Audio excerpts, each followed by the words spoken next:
बिस्मिल्लाहिर्रहमानिर्रहीम अस्सलाम वालेकुम। Welcome back to my channel. I hope आप सब ठीक ठाक होंगे। अल्हम्दुलिल्लाह मैं भी बिल्कुल ठीक ठाक हूँ। ये मेरा ना 2-3 दिन का व्लॉग है। मेरी ना तबीयत काफ़ी ज़्यादा ख़राब थी और बच्चों को भी ज़ुकाम लगा हुआ था और मुझे भी। तो मेरा तो गला इतना ज़्यादा ख़राब था ना, मुझे इतनी ज़्यादा खांसी लगी हुई थी जिसकी वजह से ना मैं वॉइस ओवर बिल्कुल भी नहीं कर सकती थी। तो बस इसी वजह से शुक्र है अल्हम्दुलिल्लाह कि आज ज़रा थोड़ा सा गला सही है, मेरी आवाज़ ही बिल्कुल चेंज हो जाती है। खैर यहाँ पे ना मैंने आलू पालक का सालन बनाना था, तो ये रात की पालक आई हुई थी। रात को ही मैंने ना काट के रख लिया था ताकि मुझे ना सुबह, रात को मेरे पास टाइम था तो मैंने कहा चलो जल्दी से ना ये काट के रख लेती हूँ। खैर सबसे पहले मैंने ना प्याज को ब्राउन किया था। ब्राउन करने के बाद मैंने लहसुन, अदरक और सब्ज़ मिर्च का पेस्ट डाल दिया था। जब वो ब्राउन हो गई थी फिर मैंने इसके अंदर टमाटर डाल दिए थे। एक बड़ा साइज़ का टमाटर मैंने डाला था और आलू अब इसके अंदर डाल दिए। अब इसको अच्छी तरह भूनूंगी। भूनने के बाद मैंने पालक का जो है ना पहले ही उबाल के रखी हुई थी, तो उसको मैंने अच्छी तरह मैश कर लिया था क्योंकि उसके अंदर ना गंदलें वगैरह होती हैं तो वो अच्छी तरह मैश हो जाए। तो यहाँ पे मैंने ये देखिए मैंने पालक को पहले ही उबाल के रखा हुआ था और इसको अच्छी तरह मैंने मैश कर लिया था। अभी थोड़ी थोड़ी सी हैं लेकिन मैं इनको ना ज़्यादा नहीं करूँगी बारीक। अगर आपने ज़्यादा बारीक करनी है तो आप इसको ना ग्राइंड भी कर सकते हैं ताकि ये बिल्कुल जो है ना बारीक हो जाए। लेकिन मुझे ना बिल्कुल बारीक नहीं करनी, मुझे थोड़ी सी मोटी चाहिए।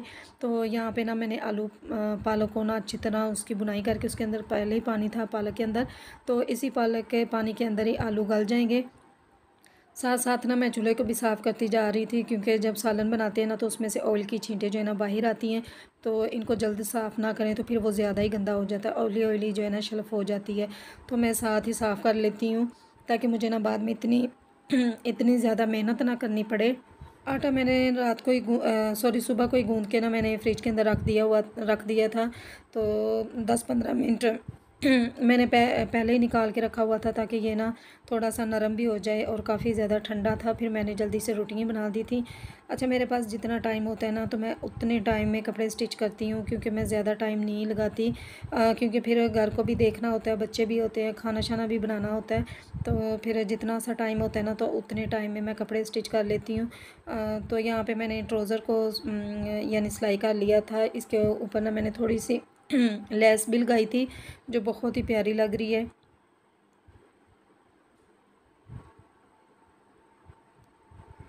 तो खदीजा की ना थोड़ी सी तबीयत जो है ना बिल्कुल अब ज़रा सही है क्योंकि इसको भी ना काफ़ी ज़्यादा नज़ला ज़ुकाम, इसको ना छींकें बहुत ज़्यादा आ रही थी। इसको मैंने कहवा बना कर दिया क्योंकि मेरे बच्चे ना शौक़ से कहवा पी लेते हैं, तो उसके अंदर मैंने ना इनको शक्कर वगैरह डाल के ना तो वो बना कर दिया था। वो उसकी रेसिपी मैं आपके साथ इंशाल्लाह ज़रूर शेयर करूँगी। उससे ना काफ़ी ज़्यादा आराम आ जाता है, मेरे बच्चों को बहुत जल्द आराम आ जाता है। अच्छा, मैं ना बच्चे बीमार होना, अल्लाह पाक बच्चों को सेहत तंदुरुस्ती वाली ज़िंदगी अता फ़रमाए, आमीन।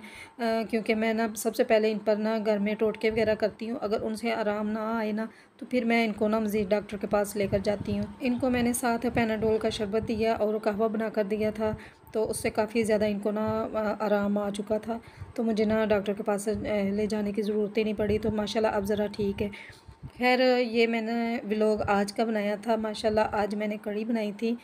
इसकी रेसिपी मैंने आपके साथ पहले भी शेयर की हुई है। अगर किसी ने देखनी है तो मेरे व्लॉग में जाके देख सकते हैं, मेरे चैनल पर जाकर देख सकते हैं।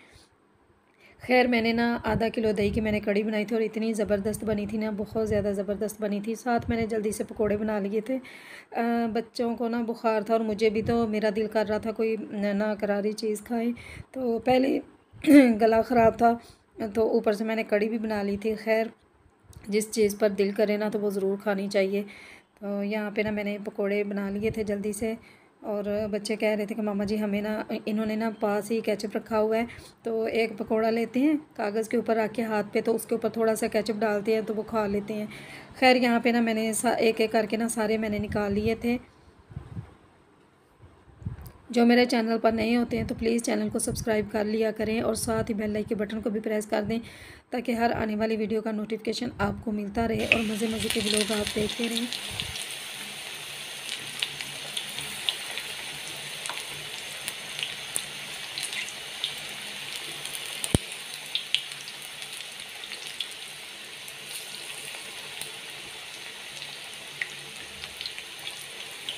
यकीनन आप सबको आज का व्लॉग पसंद आया होगा और अपना ढेर सारा ख्याल रखिएगा और मुझे अपनी दुआओं में याद रखिएगा और मुझे दें इजाज़त। अल्लाह हाफिज़।